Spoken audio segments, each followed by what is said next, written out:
teman-teman, ya kembali lagi nih bersama Monica Queen, pakarnya kelor. Tapi yang dijual sekarang bukan hanya kelor ya, tetapi seluruh produk-produk dari mancanegara, gitu ya, baik yang di dalam negeri maupun yang dari luar negeri. Kita saling silang, mana kira-kira produk yang bisa kita bawa secara aman untuk dikonsumsi di dalam negeri, begitu juga sebaliknya, produk-produk berkualitas apa yang kita punya dari dalam negeri untuk kita ekspor ke luar negeri, gitu dia. Nah, sharing sedikit untuk teman-teman yang merasa kehilangan harapan gitu ya, karena sudah banyak hal yang dilakukan dalam melakukan sebuah trading, baik itu secara lokal maupun ekspor. Saya cuma mau bilang begini, dalam sebuah trading dibutuhkan suatu kesabaran yang sangat luar biasa ya. Ini seperti kita berjodoh kepada pasangan hidup kita.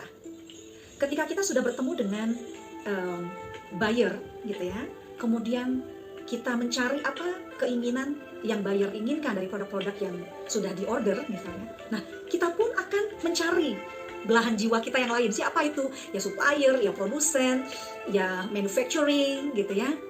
Baik yang UMKM yang memproduksi produk-produk yang kemasan maupun produk-produk yang semi finishing ataupun raw material dari para petani. Ya, tidak mudah kita ada di tengah. Satu ada buyer, satu dengan produsen. Nah, dibutuhkan kejelian untuk bisa menemukan belahan jiwa ini dua belahan jiwa. Kita anggap seperti itu ya, biar lebih mudah sampelnya. Nah, ketika proses ini terjadi, ya, bagaimana kita mengkomunikasikan dengan buyer, memfollow up kualitas, harga, kemudian quantity, dokumen-dokumen ekspor yang dibutuhkan. Nah, ini kita akan berkoordinasi dengan buyer ini, ya. Kemudian di satu sisi para produsen atau petani atau manufacturer, mereka pun punya standar tersendiri, baik itu dari sisi harga, kualitas, kemudian bagaimana mekanisme untuk paymentnya ya. Kalau para petani nggak mau nih dia di DP, maunya ambil barang langsung beli. Nah, ketemunya bagaimana nih dari dua sisi ini? Nah, di tengah-tengah inilah kita harus smart, harus pintar untuk melihat situasinya.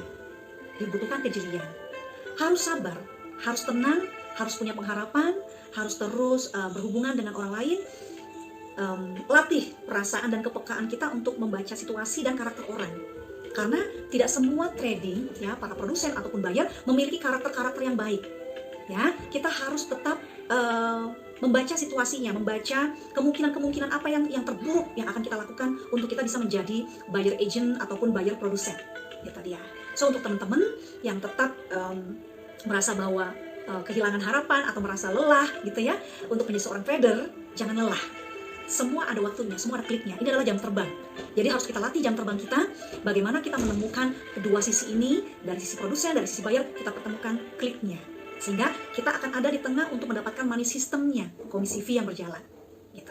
Ya, mudah-mudahan untuk di Expo di April ya, yang akan dilakukan di Boston, USA, kita akan dipertemukan dengan jodoh yang tepat. Saya percaya dan yakin selalu ada jalan dan harapan untuk masa depan yang lebih baik.